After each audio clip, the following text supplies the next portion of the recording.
Dans la vie, on est souvent amené à faire des rencontres, dans le sens négatif comme positif, et heureusement. Certaines personnes vont être présentes longtemps dans notre vie, d'autres rencontres sont juste passagères, ou on peut aussi avoir des personnes qui vont littéralement changer notre vie, notre vision de l'avenir, ou de qui nous sommes et qui nous voulons être.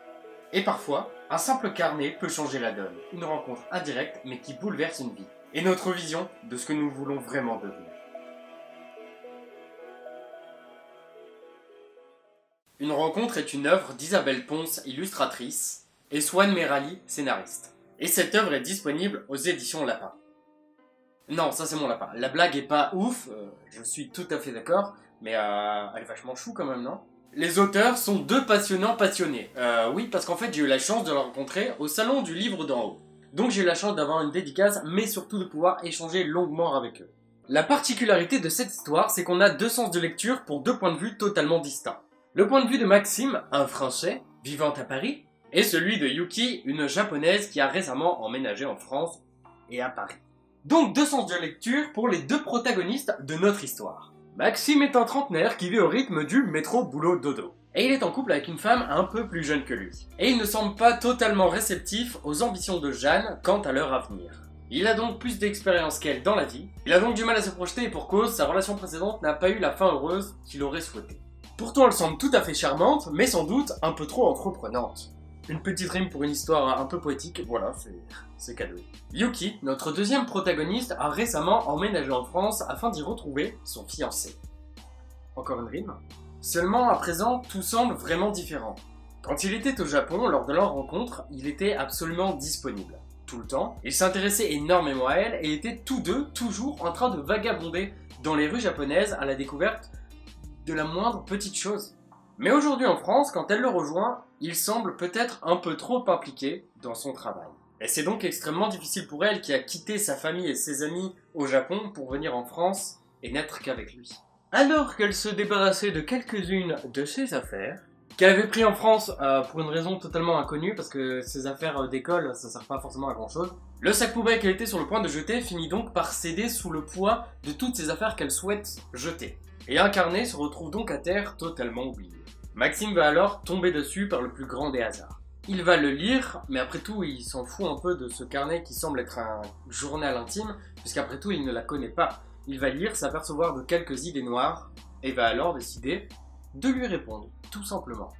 Une fois qu'il a fini d'écrire, il va alors remettre le carnet sur un petit rebord. De là va alors commencer une suite de messages écrits de la part de nos deux personnages, se répondant bien évidemment l'un à l'autre. Et la vie, qui est souvent bien faite, va finir par les amener à se croiser sans qu'ils ne sachent qui est l'autre. Puisqu'ils écrivent, ils ne se sont donc jamais vus. Et ça c'est vrai que parfois la vie mystérieusement rapproche deux personnes, elles sont souvent non loin l'une de l'autre, ne se voient jamais, jusqu'à un instant précis de leur vie. Ça c'est beau quand même. Je n'en dis pas plus, bien évidemment, vous le savez, c'est à vous de découvrir toutes les subtilités de cette romance. Cette romance est écrite avec un talent incroyable. Les réflexions que l'histoire nous apporte sont vraiment fortes. La vie est souvent faite de surprises et de déceptions et parfois les deux peuvent arriver en même temps. Le développement des personnages est très bon, on comprend les agissements de l'un comme de l'autre tout en se demandant systématiquement quels seront leurs choix de vie. Parce que bien évidemment, comme l'histoire a deux points de vue différents, à chaque fois tu peux pas deviner ce que va faire l'autre, tu te demandes toujours qu'est-ce qui l'a amené à ce moment précis ou à faire ses choix. Et c'est ça que je trouve vraiment cool. Là t'as vraiment les réponses à tout.